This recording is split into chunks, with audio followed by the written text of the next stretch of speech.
Tidak bisa ya? Kalau dimasukkan kelas 1 bisa nggak? Tidak, Pak. Ya, tidak bisa ya. Kalau dimasukkan kelas 2 juga tidak bisa kan? Karena itu nilainya antara kelas 1 dan kelas 2. Nah, ini akan jadi masalah ketika nanti kita akan membuat histogram gitu. Oleh karena itu, tabel distribusi frekuensi yang seperti ini itu tidak direkomendasikan. Kemudian kita masuk ke yang kedua ini. Ini udah rapat, oke, betul sesuai dengan syarat. Syaratnya tidak ada rongga atau jarak atau rapat. Tapi sekarang kalau misalkan muncul kasus kalian punya data yang nilainya pas misalkan 24,5 gitu. Itu dia jadi punya dua ini kan, punya dua kemungkinan bisa dimasukkan kelas 3, bisa juga dimasukkan kelas keempat. Itu juga nanti akan memunculkan memunculkan kebingungan juga kan. Jadi yang tabel kedua ini juga ternyata kurang disarankan juga karena ada kelemahan itu tadi.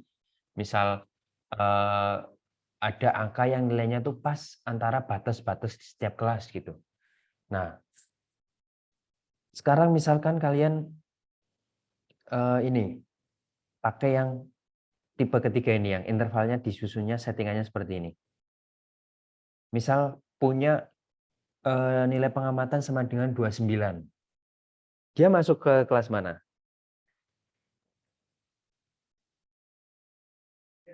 Dua sembilan. Kelas kelima, Pak. Kelas Kelas kelima 5. ya? Ya, kelas 5 kan? Terus misal kita punya nilai yang pas, ini harusnya 41. Pas 37, itu masuk ke kelas ke-7. 16,99999 gitu. Masuk ke kelas berapa? Kelas 1 kan? Karena dia masih kurang dari 17 kan? Nah, itulah mengapa untuk membentuk histogram, tabel distribusi yang paling disarankan itu adalah yang bentuknya seperti ini.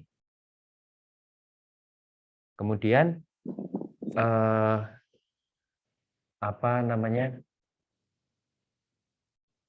ketika kalian membuat tabel distribusi frekuensi, berarti sebaiknya pakainya yang mana menurut kalian?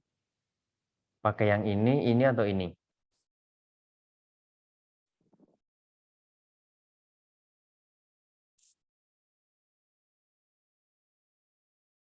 Kalau mau bikin tabel distribusi frekuensi, sebaiknya pakai yang mana?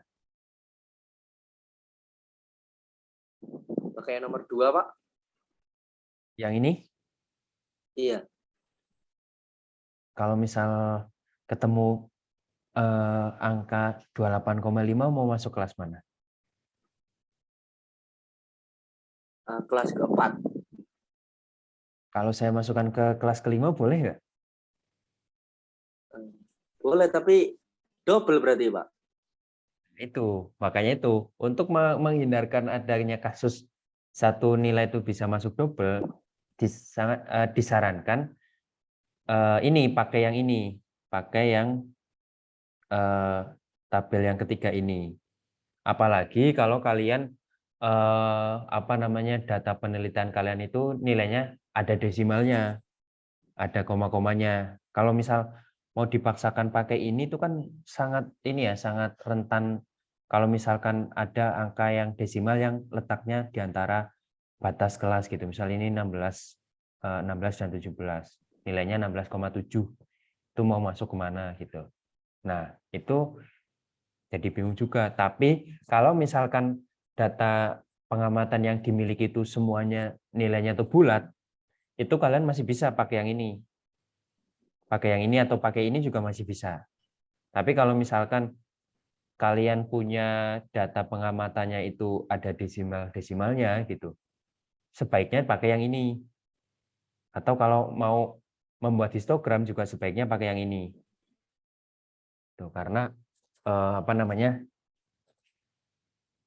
selisihnya kan rapat ya, antar kelas itu tidak ada space atau jaraknya gitu. Biar kalian bisa susun histogram yang seperti ini. Gitu. Jelas ya? Atau ada yang mau ditanyakan? Silahkan. Mohon izin, Pak, bertanya. Ya, silahkan. Pak, ini apakah hanya untuk mengukur nilai, apa nggak bisa mengukur rupiah, Pak?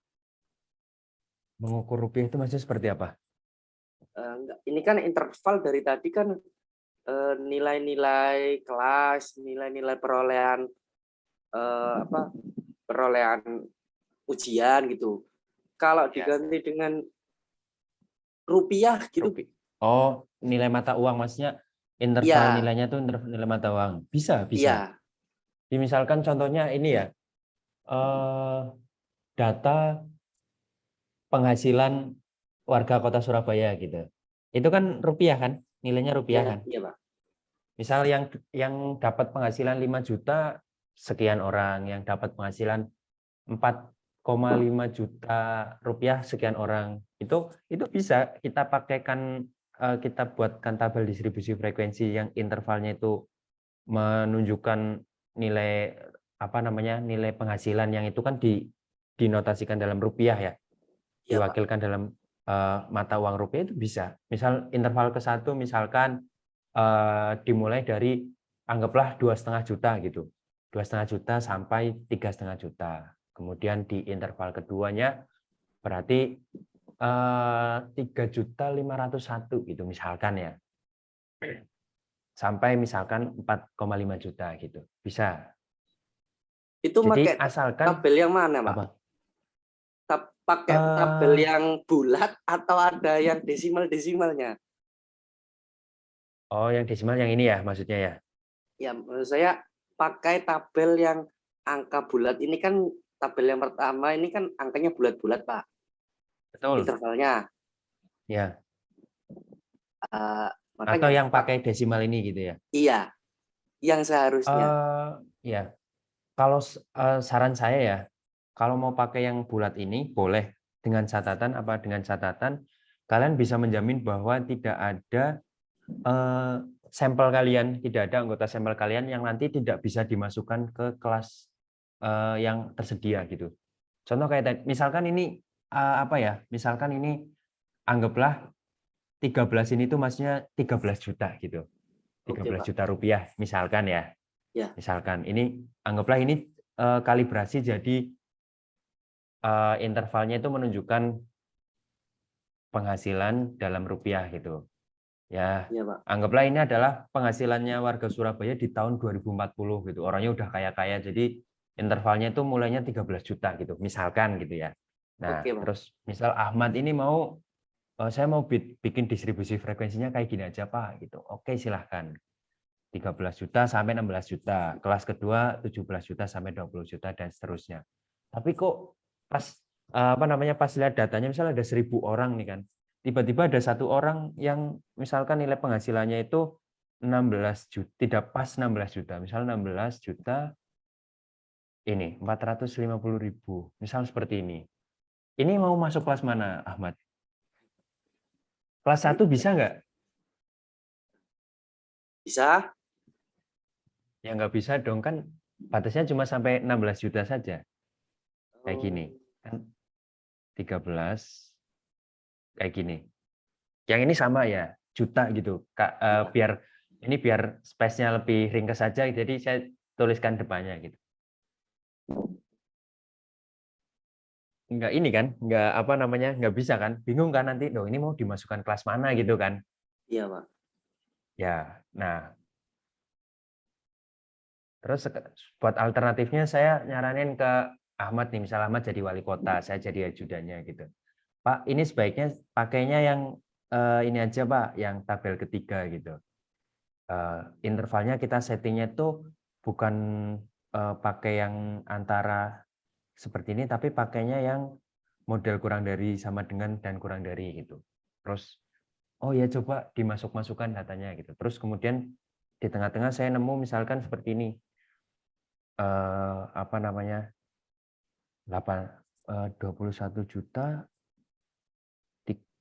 800. Nah, ini ada sampai kayak gininya tuh karena dia sudah dipotong pajak penghasilan dulu gitu. Kayak gini ya. Iya, Pak. Masuk ke mana? Kalau kayak gini masuk ke mana? Masuk kelas 2 atau 3?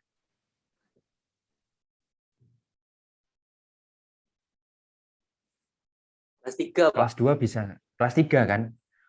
Lebih besar atau sama dengan 21 juta dan kurang dari 25 juta. Berarti masuk kelas 3. Kalau misal seperti ini, 20 juta 999. Nah, biasanya ini kan ini ya, apa namanya? Ada misalkan kayak gini ya, setelah di penghasilannya dipotong pajak dan lain-lain, dapat segini. Masuk kelas berapa? 2 atau 3? Kelas 2, Pak. Kelas 2 ya. Karena Kelas 2, walaupun Pak. ya ini kan walaupun 999, tapi kan dia belum pas sama dengan 21 juta. Berarti belum bisa dimasukkan kelas ketiga kan? Masih masuknya kelas kedua. Itu. Jadi sebaiknya memang kalau misal tabel distribusi frekuensi itu idealnya pakai ini. Sebaiknya untuk menghindari itu ada nilai-nilai yang seperti ini. Nah, tapi kayaknya kalian kemarin belum ini ya, belum sempat belajar kalau nyusun intervalnya seperti ini ya. Belum, Punya Pak. data mentah, kemudian disusun tabel distribusi frekuensi dengan intervalnya pakai yang model ini tuh belum sempat belajar berarti ya. Belum, Berarti Pak. nanti Hanya atasnya hanya di yang tabel yang nomor 2 itu aja, Pak. yang ini ya, yang Iya. pakai koma ini. Iya. Nah, ini udah tahu asal usulnya kenapa bisa jadi intervalnya pakai koma-koma ini udah tahu. Tahu kan? Awalnya kan sebenarnya kan bentar, ini saya coba hapus dulu ya. Nah, awalnya itu kan sebenarnya dari sini nih. Ya kan, dari sini. Nah, lalu kemudian apa namanya? Untuk setiap kelas itu tuh di batas atasnya ditambahkan setengah, batas bawahnya ditambahkan setengah juga gitu kan. Maaf, dikurangi setengah. Hasilnya jadi seperti ini. Itu kalau kemarin saya nanya ke kelas apa itu ya, kalau Bu Sri itu mengistilahkannya itu interval statistik gitu. Bener nggak? Ya. Ya, interval statistik. Itu nggak salah juga, benar juga.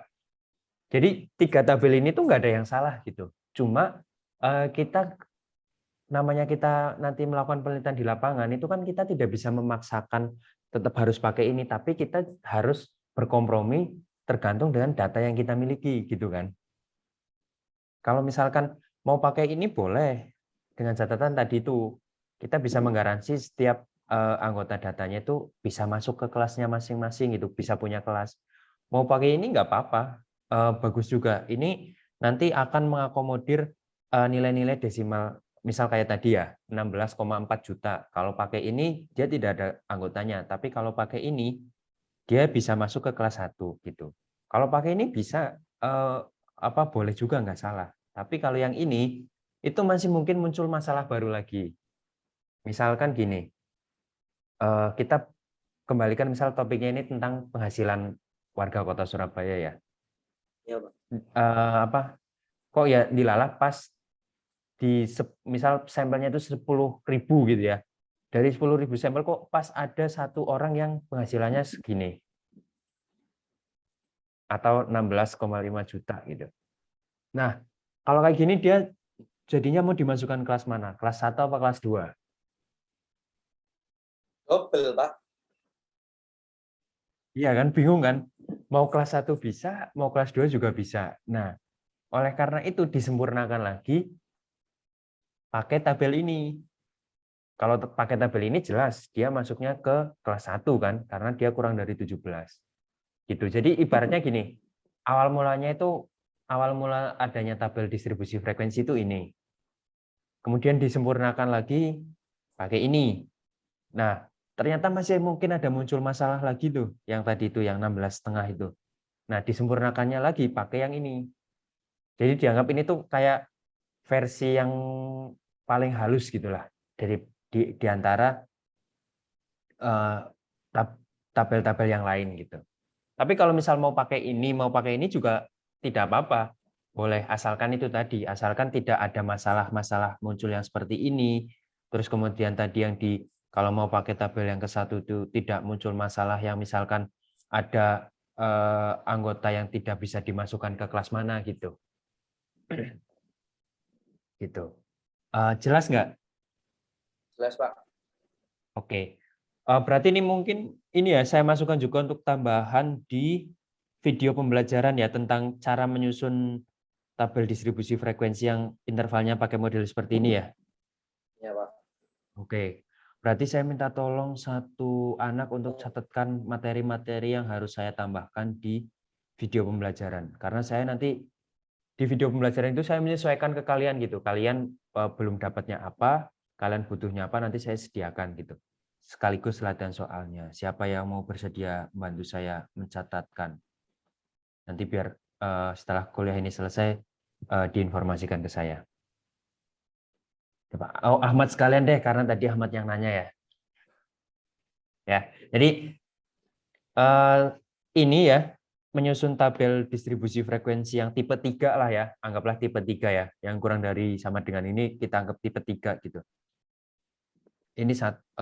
Ini terus sama yang tadi tuh yang tabulasi silang atau cross tab, terus tabel distribusi frekuensi kumulatif dan poligon frekuensi kumulatif. Itu ya, tolong Ahmad tolong dicatat ya. Nanti dikirimkan ke saya. Oke. Mohon diulang, Pak. Yang lain? Ya, kenapa? Mohon diulang. Oh, ada ulangan. Tabel Jadi apa, Pak, pertama tadi? tabel distribusi frekuensi tipe 3 ya. Kita anggap tipe 3 aja ya kesepakatan ya, biar gampang ya. Ya, Pak. Biar Ya. gampang penyebutannya, tipe 3. Jadi tipe 1 ini, tipe 2 ini, tipe 3 ini. Ya, Pak. Kemudian yang kedua itu adalah cross tab atau tabulasi silang. Ya, Pak. Kemudian yang ketiga tabel distribusi frekuensi kumulatif. Ya, Pak. Nah, yang keempat itu adalah poligon frekuensi kumulatif. Itu nanti akan saya jelaskan juga. Udah ya, 4 itu ya. Ya. Oke, Baik. saya lanjutkan berarti ya. Nah, jadi kenapa ini tuh penting? Kenapa saya bahas sampai panjang lebar? Karena ketika kalian salah membuat tabel distribusi frekuensinya, maka histogram yang kalian nanti akan bentuk juga jadi salah kan? Karena nanti intervalnya itu kan jadi geser-geser gitu. Oleh karena itu penting, ini tuh langkah penting pertama yang harus benar-benar kalian kerjakan dengan teliti gitu. Harus betul interval-intervalnya, anggota-anggota sampelnya mau masuk kemana aja gitu. Nah, kemudian yang kedua, setelah kalian punya tabel distribusi frekuensinya, kalian buat batang. Kalian buat Pak, batang mohon maaf, Pak, yang ya, lebar. saya potong. Ya. Pak, saya request sih, tapi lebih tepatnya. Request apa? Nanti kalau di videonya itu mohon dikasih tabel yang gini, Pak. Yang pertama tentang nilai ujian. Nilai ujian, Terus oke. yang kedua berbentuk rupiah ini tadi, Pak. Oh iya. Oh maksudnya minta contohnya 2 gitu. Contoh kalau misal Iya. Jadi nilai contoh kan ujian sama biasanya contoh itu cuma rupiah. 1 gitu, Pak. Hanya nilai saja. Kan kalau di googling itu kan udah banyak, Pak. Iya, betul. Jadi Tapi penjelasannya kadang kurang detail gitu ya kalau di Google itu ya.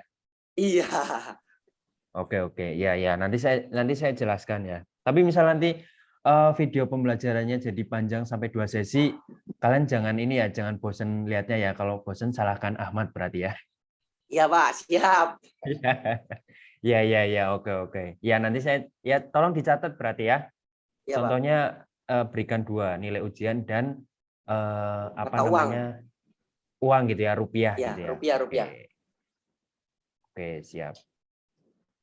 Kemudian yang ketiga ya, setelah kalian buat jadi kan batangnya lebarnya sesuai dengan interval kelasnya. Misal intervalnya 3 poin ya, berarti anggaplah lebar batangnya 3 cm gitulah, biar gampang gitu. Nah, kemudian ingat batangnya itu harus saling berimpit satu sama lain. Kemudian ini batasnya kan tadi kan untuk setiap batang itu kan ada batasnya ya. Setiap batang-batang ini kan ada batasnya. Nah, untuk pembatasnya ini itu ada dua pilihan. mau bisa pakai batas atas, bisa pakai batas bawah.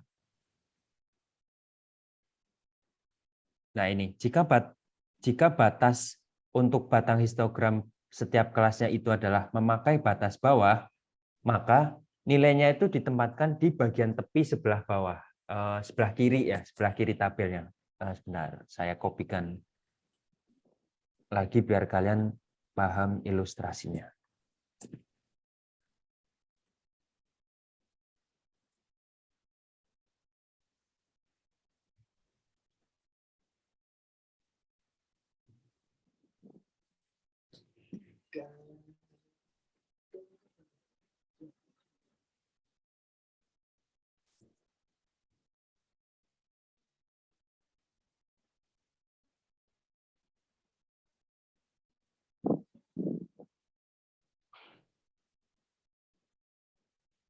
Nah, kalau misal mau pakai batas bawah yang dijadikan batas untuk setiap kelas, berarti nilainya itu ditaruhnya di sini. Bentar.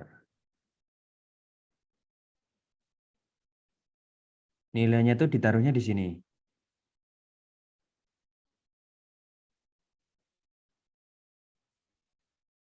Di tepi bawah kiri ya. Nah, di sini. Karena ini ada 5 kelas, berarti nanti yang muncul itu cuma 5. Kemudian, kalau misal mau pakai yang batas atas, itu nanti diletakkannya itu di sisi kanan, mulai dari sini. 8, 12, 16, 20, 24. 4-nya ini tidak usah diikutkan. Gitu.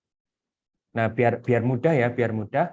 Gambarnya itu tidak usah dikasih angka-angka yang detail seperti ini. Cukup seperti ini saja. Nah, ini saya contoh pakai di contoh yang saya berikan ini yang pakai data nilai UTS itu ini batas yang saya pakai itu adalah batas bawah ya. Makanya saya mulai dari sini, dari kiri bawah 13 di kelas ke-1 ya, dimulainya dari kiri bawah. 13 ini untuk batas kelas 1, 17 ini untuk batas kelas 2, sekaligus dia batas atasnya kan untuk kelas 1. Kemudian 21, 25, 29, 33, 37. Nah, sedangkan kalau misalkan saya pedomannya itu adalah pakai batas atas, berarti angka 13 ini saya hapus. Saya tutup angka 13-nya, mulainya dari 17, 21, 25, 29, 33, 37. Nah, di sini ditambah satu kali lagi, 41. Itu. Jelas ya perbedaannya ya? Antara mau pakai batas atas atau batas bawah. Nah, kemudian selain pakai batas atas atau batas bawah untuk membatasi setiap batangnya itu, di buku statistika yang lain itu juga ada yang menyebutkan bisa pakai nilai tengah. Makanya di sini saya tuliskan ada nilai tengahnya juga kan. Sebentar.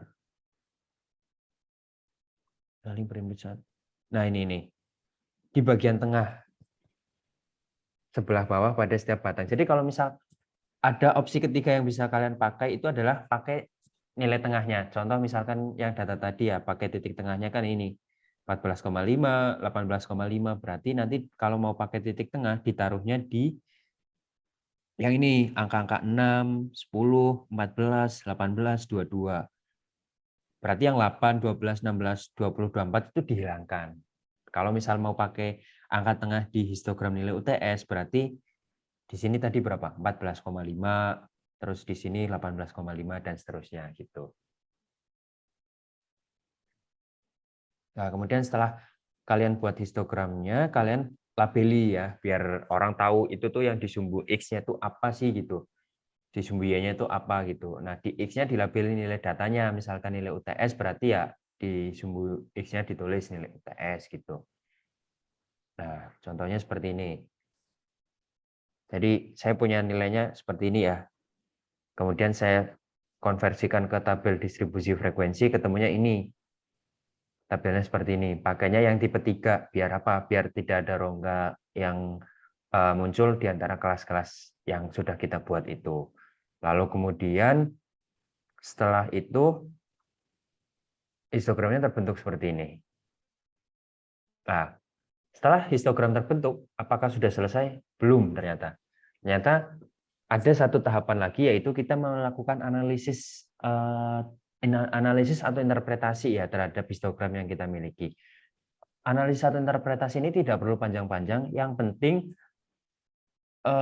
kalimat yang kita susun itu di dalamnya mengandung info penting dari histogram yang kita bentuk itu. Dan kalimatnya itu tidak harus seperti ini ya. Tidak harus seperti ini gitu. Ini hanya kalimat interpretasi versi saya gitu, analisis histogram versi saya. Nah, kalau mau versi kalian itu bisa beda-beda, silahkan, asalkan itu masih masih sesuai dengan informasi penting yang kalian miliki di histogram ini gitu. Nah, kalau histogramnya misal bentuknya seperti ini, saya minta coba satu orang, Adinda Tarisa. Coba menurut Adinda kira-kira interpretasinya seperti apa? Interpretasi yang bisa Adinda tawarkan gitu. Atau analisisnya gitu. Kalau punya bentuk histogramnya itu seperti ini, dengan ini itu adalah histogram nilai UTS gitu. Coba kira-kira interpretasi yang bisa Adinda berikan itu gimana? Mohon maaf Pak, saya masih kurang paham. Oke, nggak apa-apa. Tidak apa-apa. Coba sekarang. Nah, tadi kan Ahmad udah sering nanya-nanya ke saya ya. Sekarang saya gantian yang nanya ke Ahmad berarti. Ahmad, kira-kira gimana Ahmad interpretasinya? Kalau punya histogramnya seperti ini. Ya interpretasi ini saya berikan pancingan aja ya. Kalau nilai TS itu kan misalkan jelaskan kaitannya dengan di interval mana siswa tuh banyak dapat nilainya gitu. Misalkan di kelas ini tuh ternyata yang siswa-siswanya tuh kebanyakan nilainya tuh ada di antara nilai 80 sampai 90 gitu misalkan. Atau misalkan yang dapat nilai kecil itu cuma sedikit kok, cuma 1 orang gitu atau cuma 2 orang. Nah, kayak gitu contohnya. Coba kalau dikaitkan dengan ini gimana kira-kira?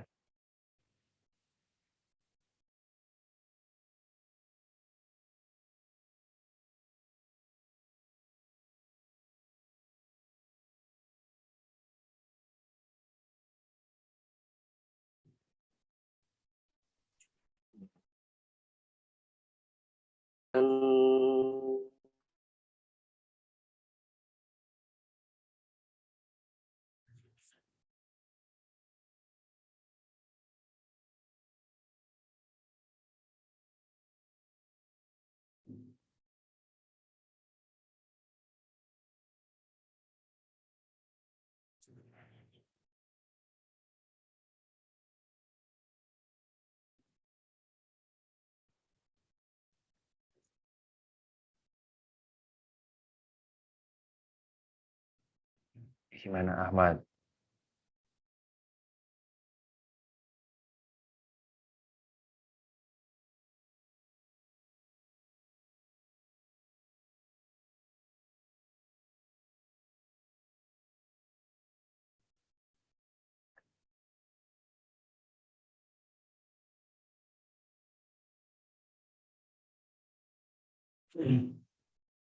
Coba kira-kira gimana?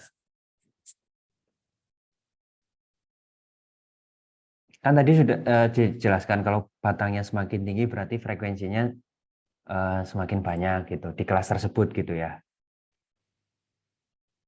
Kira-kira gimana? Atau misalkan nilai UTS di kelas ini tuh kecenderungannya ada di sekitaran nilai 90 sampai 100 gitu karena di interval tersebut nilai 19 siswanya tuh mendapatkan nilai di interval tersebut gitu. Terbanyak di antara interval yang lain. Contoh seperti itu misalkan. Kalau diterapkan seperti ini berarti ya tinggal menyesuaikan aja gitu. Gimana Ahmad kira-kira?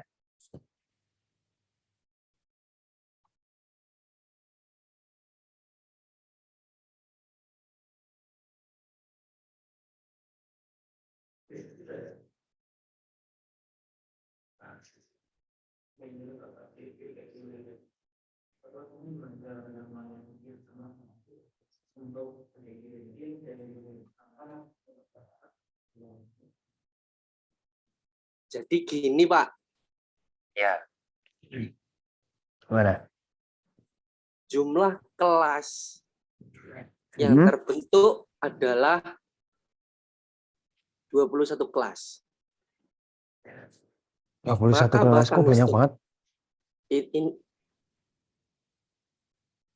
7 itu dari mana Pak? 7 kan ini 7 kelas.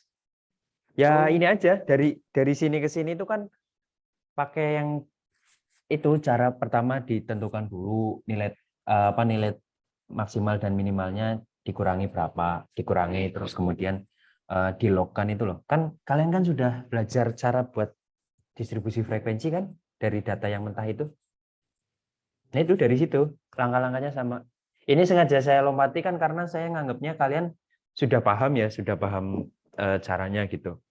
Di pertemuan kemarin dijelaskannya berarti di pertemuan keempat waktu sama Bu Sri itu materinya. Saya coba buka file yang ini ya, file pertemuan keempat yang dengan Bu Sri. Saya akses e-learning dulu. Ini kelas apa? Kelas F ya? Ya, Pak.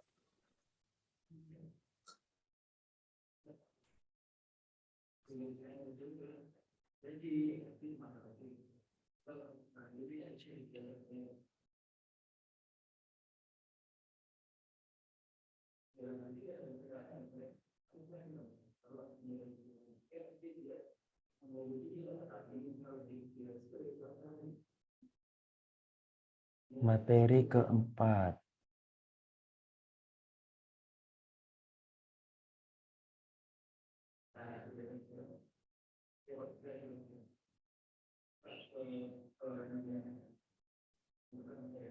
Penyusunan distribusi frekuensi.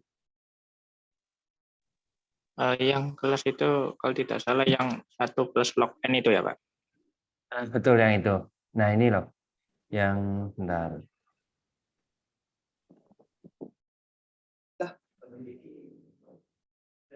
Yang ini. Ini kan udah kan kalian 1 plus 3,3 log n, jumlah kelas, jumlah datanya gitu. Nah ini dibulatkan jadi 7. Cari ranknya dulu, terus kemudian baru susun distribusi frekuensinya. Gitu. Udah ini. Kita balik lagi ke yang tadi ya. Teman kelima. Coba Yafi, coba Ahmad dibantu menginterpretasikannya. Sepertinya Ahmad masih belum dapat ide nih. Coba Yafi, silahkan. Itu yang terlihat nilai yang terkecil 13, nilai yang terbesarnya sampai 37, 41 Pak. Ya, jadi dikurangkan dulu hasil yang tertinggi dan terendahnya, nanti ketemu 18. 41 dikurang. Bukan. Oh ya Pak. Interpretasi itu lebih ke apa ya? Kita menyampaikan hal deskripsinya, penting. Iya, dia deskripsinya Mas ya, bukan step-stepnya gitu. Gitu. Bukan step untuk menyusunnya. Kalau deskripsinya itu contohnya kayak tadi itu misal saya sampaikan misalkan kelas ini tuh ternyata kebanyakan siswanya tuh dapat nilai UTS di rank nilai sekian nih, karena di rank nilai tersebut itu frekuensinya paling tinggi, misalkan 30 anak dapat nilai sekitar 70 sampai 80. Contoh seperti itu. Gitu. Ya, Pak. Coba kalau diterapkan di sini gimana? Dari histogram nilai UTS, nilai dari kelas yang tertinggi yakni kelas 3 dengan perolehan nilai 21 sampai 26 yang diperoleh oleh 19 siswa, Pak. Siswa gitu ya. Nah, ya seperti itu maksudnya. Gitu ya Ahmad, jelas ya. Yang lain juga jelas ya. Jadi kalau misal kalian susun histogram itu, kalian juga harus berikanlah informasi pentingnya gitu. Jadi untuk membantu pembaca itu memahami atau menyerap informasi penting yang ada di ada di histogram itu. Itu ya, jelas ya. Jelas. Oke, kita lanjut ke poligon frekuensi. Nah, kalau di poligon frekuensi itu sebenarnya konsepnya itu sama ya, hampir sama dengan ini histogram. Karena apa? Karena untuk membentuk poligon frekuensi itu modal yang harus kita punya itu adalah tabel distribusi frekuensi. Jadi modalnya itu sama kayak histogram, cuma yang membedakan itu adalah kalau pada poligon frekuensi itu kita tidak membentuknya bukan membentuk batang, tapi membentuknya garis. Garisnya itu berdasarkan titik perpotongan antara nilai tengah kelas dengan frekuensi kelasnya gitu. Jadi di sini saya sebutkan bahwa poligon frekuensi tersusun atas garis yang menghubungkan titik-titik yang merupakan perpotongan antara nilai tengah kelas dan frekuensi kelas yang bersesuaian. Jadi kalau kalian mau menyusun poligon frekuensi, ini pada diagram Cartesius sumbu X digunakan untuk mendefinisikan nilai tengah masing-masing kelas, sedangkan sumbu Y-nya digunakan untuk mendefinisikan frekuensi kelasnya. Jadi contoh di sini. Nah, di sini. Kalau pakai poligon frekuensi itu titik-titik ini tuh adalah perpotongan dari nilai tengah kelas dengan frekuensinya. Contoh ini misal kelas ke-1 nilai tengahnya kan tadi kita dapat 14,5. Berarti di sini kalian tarik 14,5 kemudian frekuensinya kalau nggak salah 2 ya. 2 dan 14,5 ternyata berpotongannya di sini. Nah, kalian itu buat titik di situ. Kemudian di kelas 2 juga sama. Kalian cari nilai tengah, kemudian frekuensinya kalian buat titik perpotongannya. Udah. Sampai kelas ke-7 dapat kan titik-titiknya semuanya, hubungkan dengan garis. Udah, gitu aja. Nah, setiap kelas itu diwakilinya itu dengan nilai tengah gitu. Kalau tadi di histogram itu kan bisa batas bawah, batas atas, bisa juga nilai tengah. Nah, sedangkan kalau di poligon frekuensi itu disarankannya pakai nilai tengah, karena nilai tengah itu kan nilai yang ada di ibaratnya di tengah-tengah kelas ya. Nah, nilai itu tuh dianggap nilai yang paling ideal untuk mewakili nilai di kelas tersebut gitu. Karena untuk kita mau ngambil sebagai wakil kan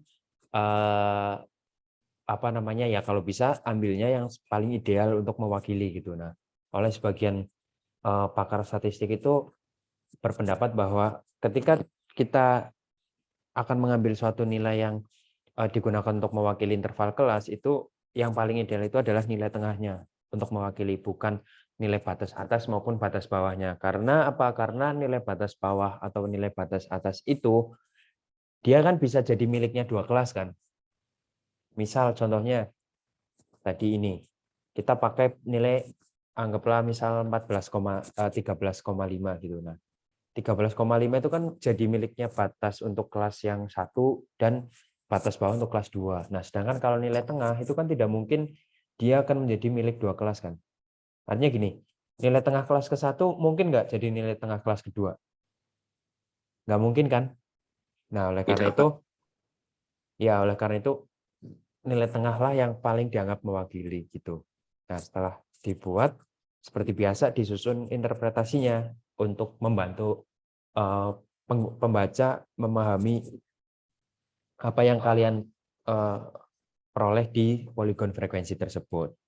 Nah, salah satu kelebihan poligon frekuensi jika dibandingkan dengan histogram adalah poligon frekuensi ini sangat memungkinkan bagi kita untuk melakukan perbandingan distribusi frekuensi dari dua buah himpunan data yang berbeda. Contoh misalkan gini, anggaplah ini adalah nilai UTS kelas F ya. Nah, misal saya pengen lihat perbandingan nilai UTS kelas F dengan kelas E gitu misalkan. Nah, kelas E-nya ternyata nilainya seperti ini. Anggaplah seperti ini. Nah, dari sini berarti saya bisa nyimpulkan, oh berarti kalau kelas E itu berarti dia nilainya ini ya cenderung stabil gitu karena di nilai-nilai yang tinggi frekuensinya hampir sama. Contohnya seperti itu. Atau misalkan satu lagi saya mau bandingkan lagi dengan kelas D gitu. Nah, kalau kelas D ini ternyata nilainya itu terjun bebas karena mungkin pas mau ujian lupa pada belum belajar gitu. Jadi yang frekuensi tertingginya itu ngumpul di kelas yang interval nilainya kecil gitu misalkan. Nah, kalau pakai poligon frekuensi itu kan memungkinkan kan? Memungkinkan kita melakukan perbandingan-perbandingan seperti ini. Dengan catatan jumlah kelasnya sama gitu.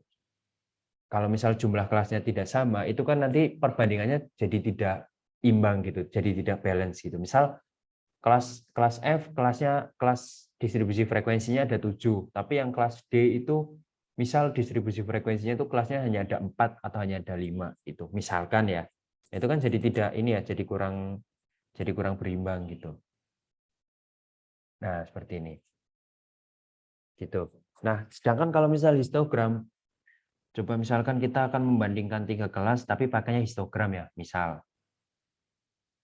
Ini anggaplah histogram untuk kelas A. Misal histogram kelas B itu di sini nih, kayak gini. Terus kelasnya misalkan mulainya ternyata tidak dari 13 tapi sampai seperti ini misalkan. Bentuknya. Nah, kalau kayak gini kira-kira kalau mau membandingkan enaknya lihat dari histogram apa yang kayak gini, yang poligon frekuensi itu tadi. Yang kayak gini misalkan. Enakan mana?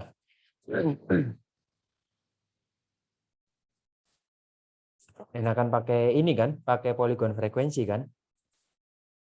Ya, oleh karena itu kalau mau perbandingan itu sebaiknya pakailah poligon frekuensi seperti itu. Nah, ini yang saya maksudkan tadi ya, poligon frekuensi kumulatif itu kan kalian berarti belum, ini saya lewati dulu. Nah, selanjutnya visualisasi melalui diagram itu juga bisa dilakukan dengan kurva distribusi frekuensi. Nah, kalau kurva distribusi frekuensi itu adalah kurva yang terbentuk dengan mengacu pada histogram.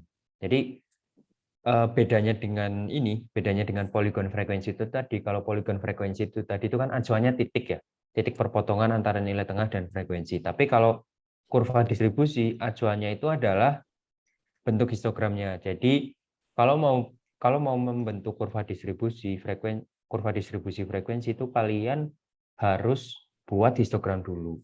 Nah, ini kalau di kalau di bidang keilmuan kalian ini mungkin jarang dipakai ya. Jarang banget dipakai. Yang sering dipakai yaitu histogram, poligon frekuensi.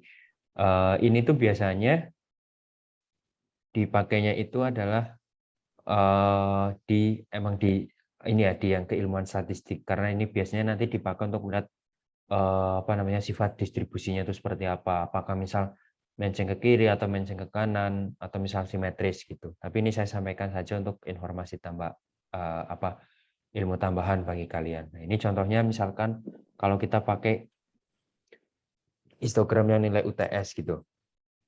Jadi kalau misal mau buat kurva distribusinya ya seperti ini.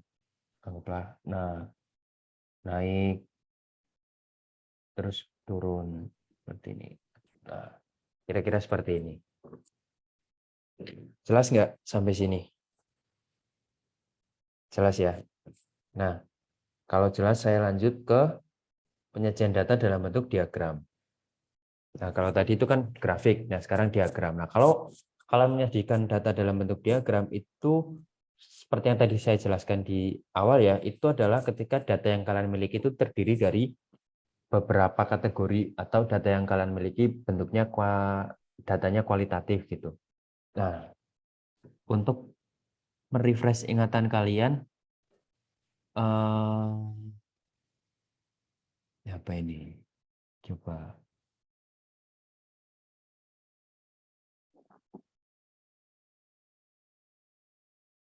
Salsabila Nur Maulidia. Dengar suara saya ya? Iya, Pak. Nah, saya mau tanya, kalau data kualitatif itu skala pengukurannya apa aja? Masih ingat nggak?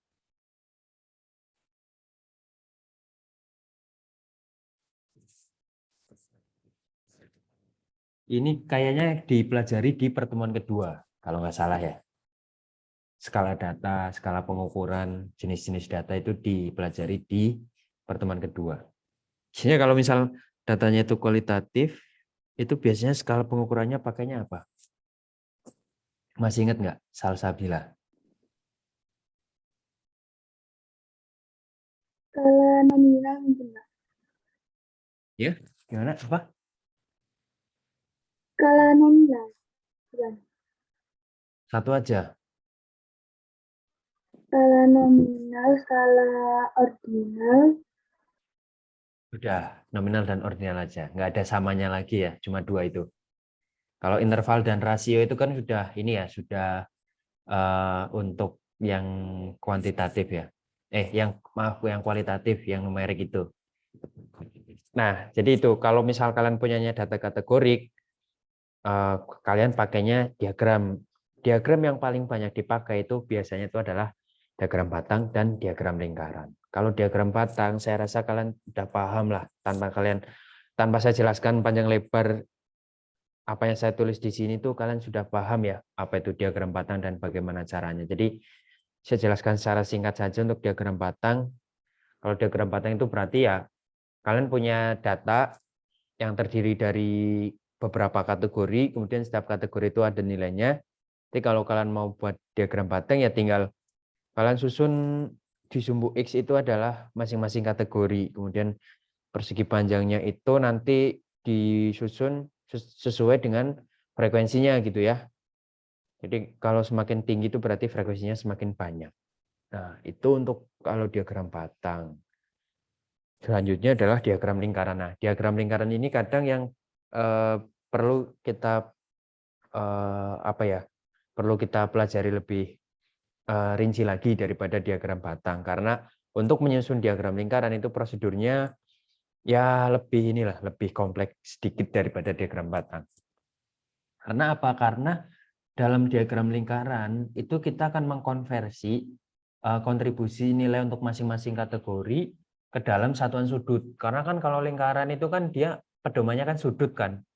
Misal mau menentukan berapa lebar irisan untuk kelas 1, untuk kelas kedua itu kan dia acuannya sudut, bukan lagi panjang yang satuannya sentimeter gitu kan, kalau kayak di histogram. Oleh karena itu yang perlu kalian pahami ya. Jadi di sini di awal saya jelaskan diagram lingkaran adalah grafik berbentuk lingkaran yang menunjukkan kontribusi relatif yang diberikan oleh berbagai kategori terhadap nilai total pengamatan.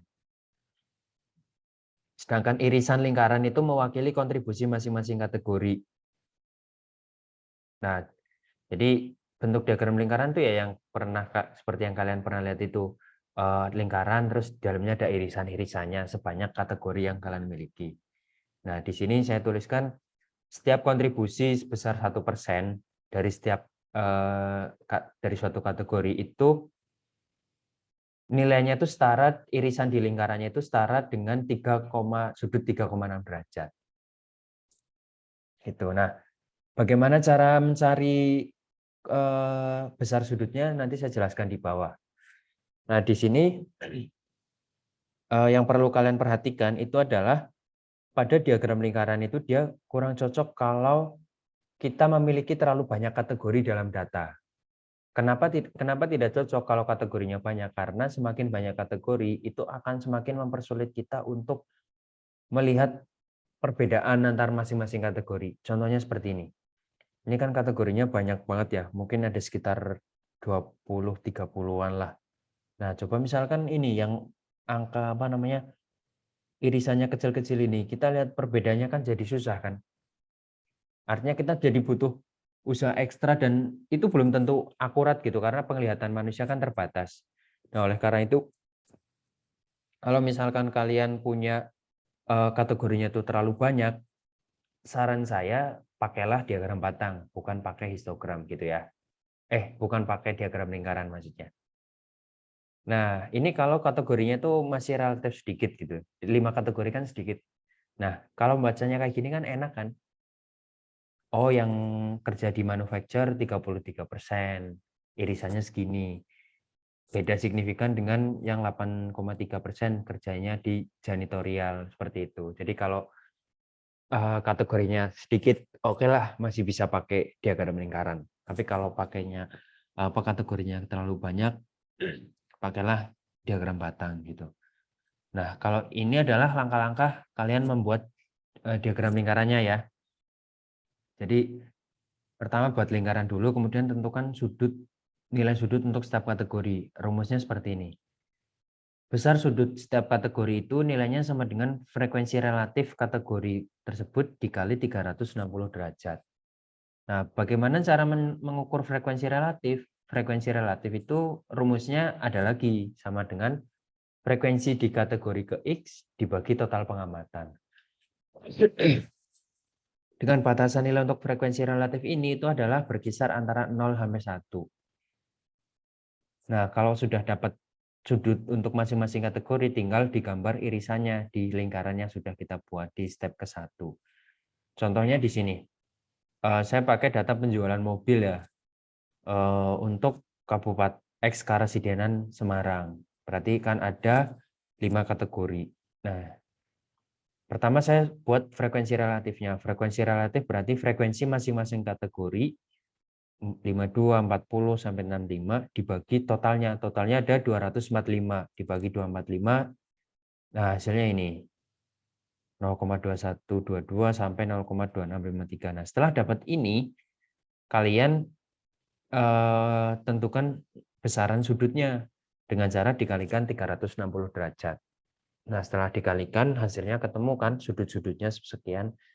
Nah, kemudian barulah kalian gambar.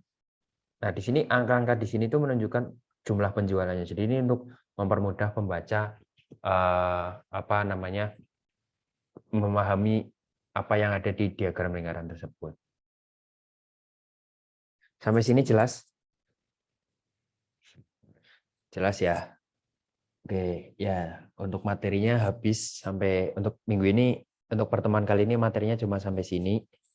Nah, ini selanjutnya ada latihan soal. Seperti kelas-kelas lain juga sama ya. Ini kerjakan sebagai tugas, nanti dikirimkan di e-learning. E-learning-nya sama seperti e-learning yang Busri kemarin ya. Jadi mengumpulkannya nanti di situ nanti saya buatkan foldernya.